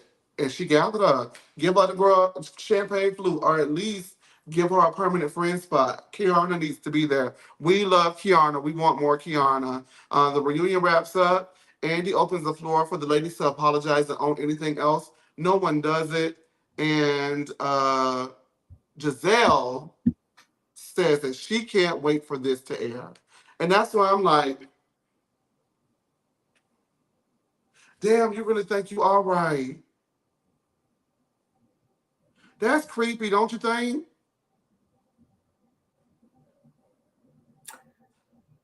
It's creepy. We got a phone call. Damn, I think she can't wait. Do you think you're going to be vindicated after you acted like this whole reunion? Editing is unfortunately I know about if anybody editing is on Giselle's side. If anybody has been protected by the edit, I was gonna wait to Wednesday, but you done pissed me off now with that bull now. If anybody has been protected by the edit, it would be that lady, Giselle. Why? Because that's what the people say. In there for everybody, including myself. And listen, I was ready to unleash and unload, and they didn't show half of what was done. To this day, I still recall certain things that happened that weren't shown. Like there was this one point where after the binder, the biggest memory that I have and the thing that I hate that they didn't show with Giselle, she was so upset and she was so quiet after lunch, like had nothing to say. When Chris came out and pretty much read her, she lost it and she just blurted out, F you! She like lost it and they never showed it. But she lost it. And I was like, that pretty much summed up, why I left, because they were constantly protecting the people who should have been exposed and show who they really are on and off camera. And they kept these protections for people to the extent of not even protecting, my innocent children and those whole narratives that they were trying to point out. And it just got me to a point where I was just like, you know what? I don't have to deal with this. This is too much. And I decided to walk away. Why do you think that pick and choose protection, if that's what it was there in the first place? Well, if you're a puppet master, you're going to keep your puppets. So the ones that you can control, the ones that you can get to do what you want them to do, you're going to keep those people. But the ones who speak up like me and say, no, that's not me. I'm not doing that. I'm not saying that. We're the ones that get the hardest time because we're not doing what they want us to do. We're not creating the show that they want. We're still trying to maintain a sense of who we are. You I know, want to see the breakdown. Where is the meltdown of the footage? We got our last call of the evening. Sean, Yes, I've been trying to get in. It I just wasn't see. working. I saw. We good? Yes, it's good now. All right. What you Giselle love? blaming just them over there. Giselle is the number one person that needs to be blamed because the issue that happened between her and Chris happened last reunion.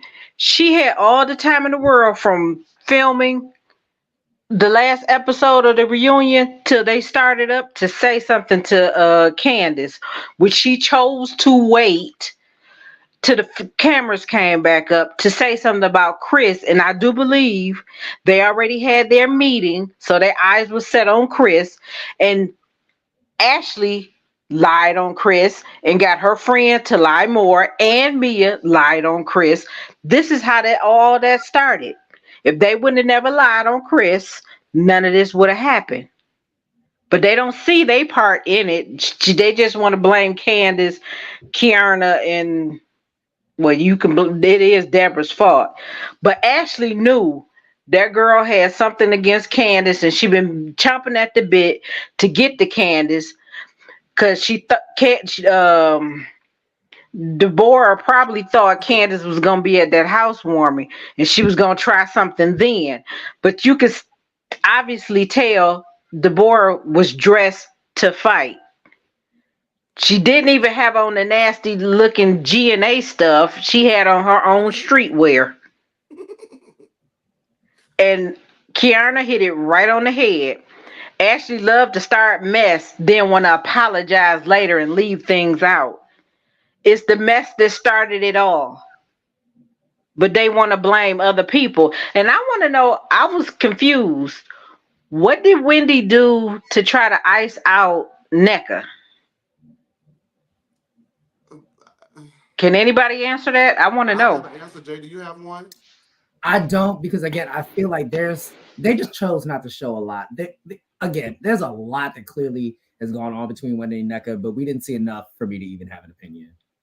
Because that's what I was confused. I'm like, she didn't care about it. She could be in a room with you, just like Wendy kept saying, I could be cordial, I can be in a room. It seemed like Nneka didn't want to hear it and just still want to just blame Wendy. And then, of course, Ashley started this mess about the whole Wendy and Nneka stuff, but sit back and you see how she got real quiet when they started talking about it. And then she went on ahead and shut up when Wendy said, if you can't, I love the way Wendy did that. Because Nneka was getting ready to start. Wendy ate that. Wendy, when she got to like, no, I want Ashley to talk about it. And Ashley just sit there dumbfounded and didn't know what to say. So she should have just shut up from the beginning. I believe it was a whole plan against both of them, Candace and Wendy. They had their little lunch. You see all the little outings they be having, be sitting there. They be plotting. That needs to stop. So hold on, let me ask you a question. If, let's say they are plotting, and these women know that they're plotting, are y'all so incapable to not plot yourselves? Like, this is my thing. These women act like, oh, these women are coming out together. If they really are coming out to get you, why not go back at them? Wendy and Candace act so victim, like, oh my gosh, these women are coming at us and we can't do anything. If y'all are really big and bad, fight fire with fire, but they don't because they're losers. They have integrity. Do they? That's the point. They're grown women, especially Wendy. She don't have time for the petty foolishness. Wendy has integrity? Yes. She is a professional. Don't let these Fox News segments. Okay, but you don't see her acting a fool like Giselle, saying somebody's baby is not theirs. That's ridiculous. That's ridiculous. That's defamatory. They should put in their contracts, if you're lying and making up things, you should be able to get sued for defamation. Especially if you don't and that'll stop all the and that'll stop all the fake lying, the fake news that they be putting out against people just to promote a show. That shows lack of integrity or morals. Reality TV is not for morals. If you want to be a moral background, go to the 700 Club, go to the Trinity Broadcasting Network. That's where the morals go. So you gonna sell your soul for a reality show? Listen, we just saw. Worse or less. I just played a video where Monique said what happened at the reunion with her and Giselle. And so when you say fight back, people do fight back. We don't get to see. Well, everything Monique says is null and void because she blew up her own life and marriage on Love and Marriage DC. Monique is a fraud all the way around. So nothing she says holds any weight over here. How is she a fraud? Monique is a fraud all the way around. Watch Love and Marriage DC. Watch Love and Marriage DC. Everything that this girl I watched it. Everything that she purported to be on Potomac blew up in her face. Monique did not. No, it did not blow up in her face. It did. She wanted more from her husband, but her husband wasn't willing to give it. So they went to counseling to see if it was work. So she just had, once she wasn't getting what she needed, she just had to say, Monique, that's who he is. I cannot change him, but I need to be happy. She was trying to work through it. Monique is a college dropout rapper who hung around Chris when he was in another relationship with another woman, allegedly. And Monique is a gold digging heifer. Well, let's talk about Robyn, because what Robyn is an alleged colorist who was going around on message boards shaming the dark-skinned girls and all upset, mad because Juan had left her allegedly for Miss Gabrielle Union, and she still has not recovered. She know that man don't want. She paying for his lifestyle, and he over there volunteering, peddling at food banks, volunteering for damn basketball games, but he need to be volunteering for some gainful employment, because what the hell are they going to do next season since they won't be able to move them hats that are like the outside of GNA? Girl, please. But y'all all for Mia being a gold digger, and Ashley, there's no problem with that, but it's a problem with Monique. Because she truly loved her man. Did she? Yes, she did. She loved the life that Robyn he could give her. Love her man. That's not in question. Monique didn't love her man. Monique was a college dropout rapper who needed a check to survive. Okay, and she got one. So now what else is going on? And now she's divorced and has no money to her name. What else is going on? She's not. How she don't have no money to her name? She ain't got no money to her name. Really, boo boo? Check your receipts. Listen, I'm quite sure. On the same street that Giselle is on. Honey, up there making lies up in there, Jay. Listen. Okay, I'm sure she has some money to her name because she's a morning radio personality, selling failed essential oils. So I'm sure but you don't see her traveling all the time. Well, we need to. You gotta have money to travel. Escorts travel. Potomac market together, so we can get them Onye candles out the door. We can get them embellished ass hats out the door. We can get them GNAs out the door. We can get that soap and stuff out the door. We just put them all together in the marketplace. And do GNA even have a website that's working? Sadly. So how's they making money? I mean, listen, Ashley clearly doesn't have a pot to piss in. She putting her Ashley putting her breast on a credit card. That's a broke heifer. Who the hell wakes up and says, looks at a picture of Giselle and all of her glory and fashions, goes and looks at Ashley and her big forehead and them TikToks and says, that's what I want to walk out the house looking like? White women. And every hue was shut down before the pandemic happened. Well, now hold on. Every hue was in Target. Let's not get less. I said it ceased to exist before the pandemic. She tried to blame it on the pandemic. It was before that. Yeah. I don't know. Thank you so much. You're welcome. Hey, Sean. Sean is a day one, baby. I always have my back on this daggone platform. No Chasing TV. Y'all, thank y'all for rocking with us. Oh my God, I'm just so overjoyed, so grateful that all of you guys stayed with us throughout the duration. It's still like right at 200 of y'all, watching. Hey, everybody on X. Hey, everybody on YouTube. We'll be expanding I guess we should start expanding it to Instagram Live as well. I don't know. We're going to figure it out, but I just wanted to shout some people out. Y'all know I can't see, so if I miss you, I love you. It's no Tino Shay. Thank you so much, Brandon. Thank you so much, S.R. Williams. Thank you so much, Kyra. Thank you so much, Dr. C. Hey, Dr. C. Thank you so much, Jasmine, Amanda K. Thank you so much, Alicia. Thank you so much to everybody else. Crystal, if I already called your name, I'm sorry, I'm calling it again. Crystal, Antonio, Dream, good Lord, everybody for rocking with us. It's Sunday night. It's late in Atlanta, so I know it's late wherever the hell y'all at too. Everybody for calling in. Sean, thank you so much. Kyra, Jasmine, Tori B, thank y'all for the support. Jay, thank you for sacrificing a Sunday for this. I appreciate it.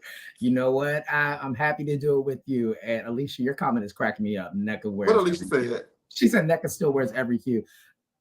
We need to get off before I say something, but her makeup didn't look good in person. Nice girl, but okay, all right, we're gonna get on now. I just want to thank y'all again. We'll see y'all tomorrow, Summer House. So be there 7:30. We'll be live for the Summer House review, and we'll see you then. Until next time, thank y'all. Good night. bye. Oh my goodness, I'm just bye y'all. Wow, thank you.